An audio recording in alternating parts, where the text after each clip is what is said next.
भतार पड़ी मार मरले बा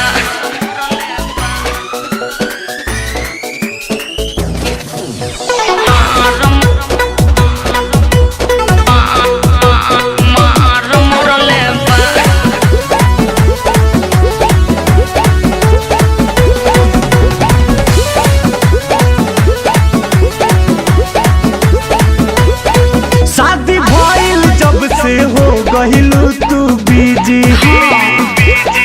याद कहना पहिले हमरे रहलू निजी ओ शादी भइल जब से हो गहिलू तू बीजी याद कहना पहिले हमरे रहलू निजी काहे नहीं कॉल करत जब नंबर याद पड़ले बा काहे नहीं कॉल करत जब नंबर याद पड़ले बा सुन न फोनवे कारण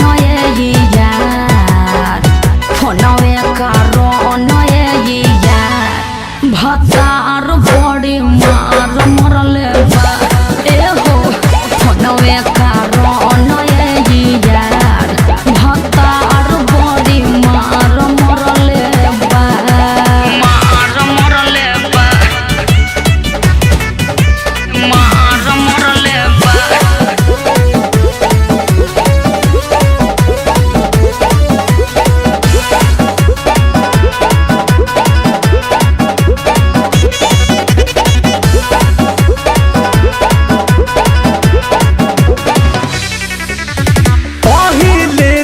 बात हमर मन ले तू रही तू ससुरा में पियावा के मार नहीं सही तू का करती जहिया से नंबर तो हर देखल मोबाइल में सारा रिकॉर्डिंग जाके सुन ले फाइल में लागता जरूर कोनो कानो कर भरले बा लागता जरूर कोनो कानो कर भरले बा हमरो लागता फोनवे कारण ये यार फोनवे कारण ये यार भतार बड़ी मार मरले बा ए हो फोनवे कारण ये यार भतार बड़ी मार मरले बा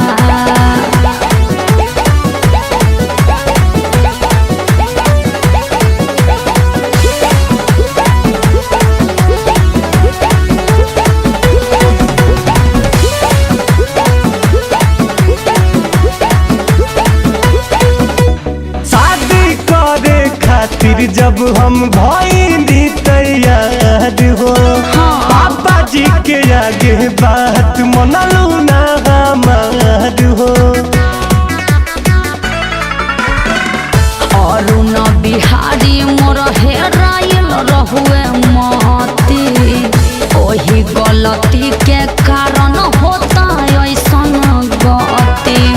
दुखी बात मन दूसरे जीव हमर जरले बा मीरा जादी तेज सुन के बात जीव जरले बा सुनो फोनवे कारण ये यार फोनवे कारण ये यार भत